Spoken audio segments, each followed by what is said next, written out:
He did this to me. My twin brother hates me because I am his opposite. The good to his bad. Welcome to Watch Mojo, and today we're counting down our picks for the top 10 Lucifer villains. Bring Mom to me, or I'll take back what Dad gave you. I realize that this must be extremely difficult for you. And I want you to know that I'm here to help. Do you want to go back? Because I can make that happen. For this list, we're looking at the antagonists who've given the main characters their biggest challenges. We're excluding villains of standalone cases to focus on baddies who most impact the story. If you're not up to speed on Lucifer's latest seasons, here's your spoiler alert.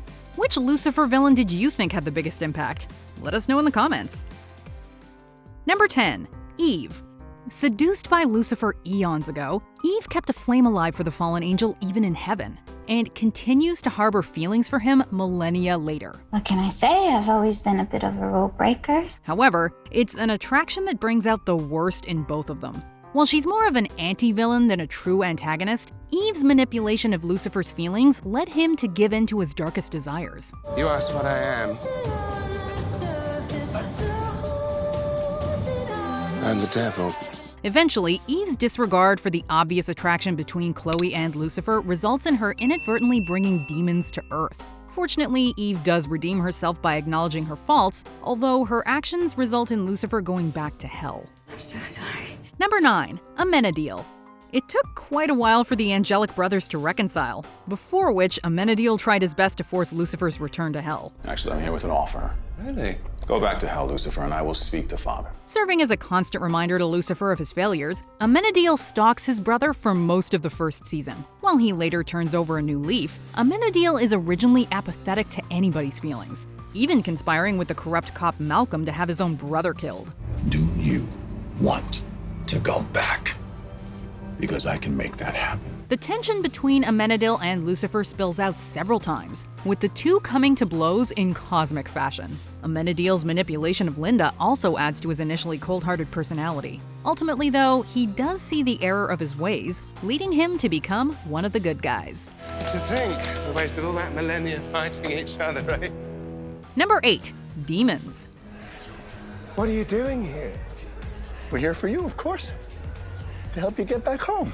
These entities are alluded to more than actually seen. However, tales of their thirst for pain, and Maze's own bloodthirsty personality, make it clear that the demons are to be feared. Their full power is finally revealed when they come to Earth. Liberated from Lucifer, these demons look to wreak havoc upon humans for their own twisted pleasure. Their level of malevolence knows no bounds, as the demons kidnap Amenity and Linda's baby Nephilim with the hopes of raising the new kings of hell. Interestingly, the demons seem to revel in their villainy, going so far as to make jokes about their cruel intentions. It's amazing how many demon souls you can suss from a little church confession. Number 7. Goddess. Rarely has holding a grudge carried so much potential for collateral damage, but Lucifer's mother came frighteningly close. I'm not angry. Just disappointed.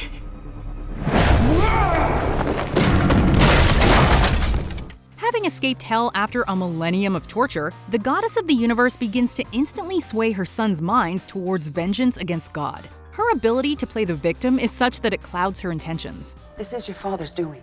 Chloe is his doing. He put her in your path. Carrying on the role of a doting mother who wants to reunite with her children, Goddess also targets those close to Lucifer in order to remove anyone who might get in the way of her plans.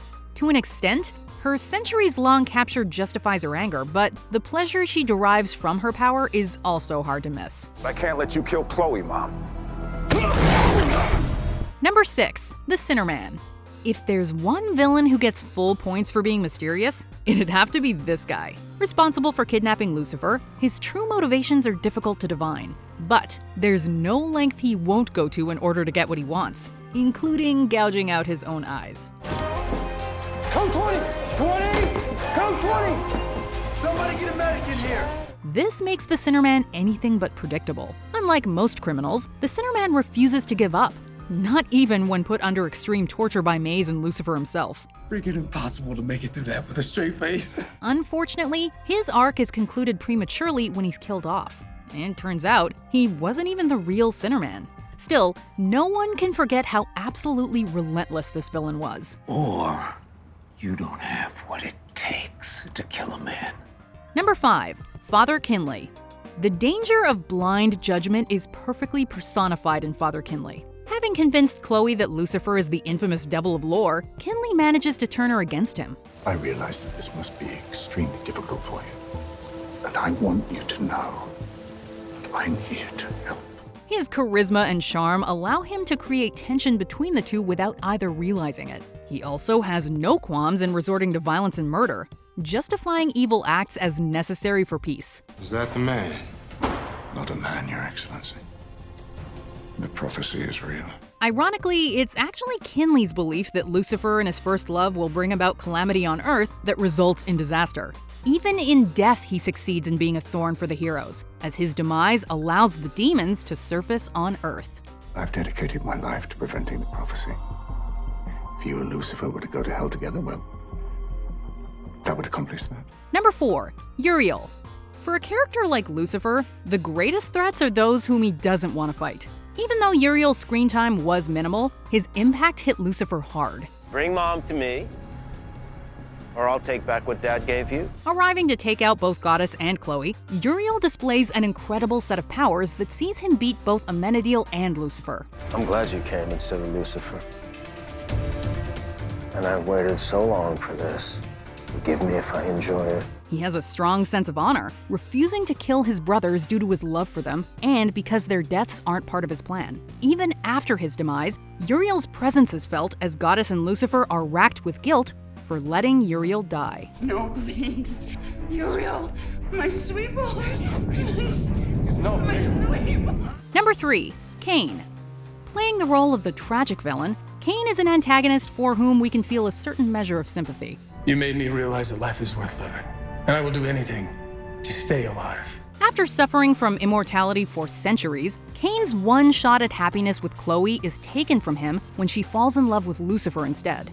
It's this relatability that makes Kane such an engaging villain.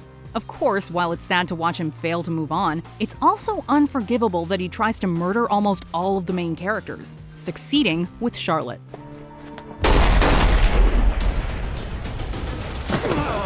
Watching Kane give in to his dark side is cathartic, since he's been through so much, but let's not forget that he is the world's first murderer and a criminal mastermind. And neither can you.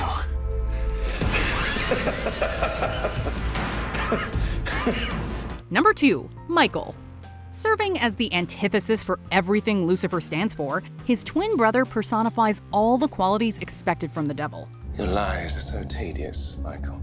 Not as tedious as your denial. Priding himself on skills of duplicity that lead to calamity and chaos, Michael's sole motive is to discredit his sibling. His jealousy of Lucifer results in Michael posing as his brother to turn his friends against him, all because of his insecurities for being considered Lucifer's inferior. He did this to me. My twin brother hates me because I am his opposite.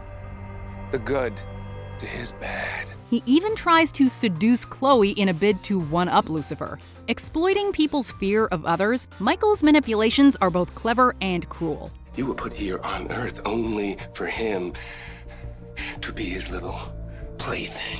Before we unveil our top pick, here are some honorable mentions. Perry Smith, because of all the childhood trauma he brings on Chloe. Oh, such a shame there's no evidence, right? The system kinda needs proof. Maze, A2 Mazikeen. Because I know the only thing that matters to you more than Chloe.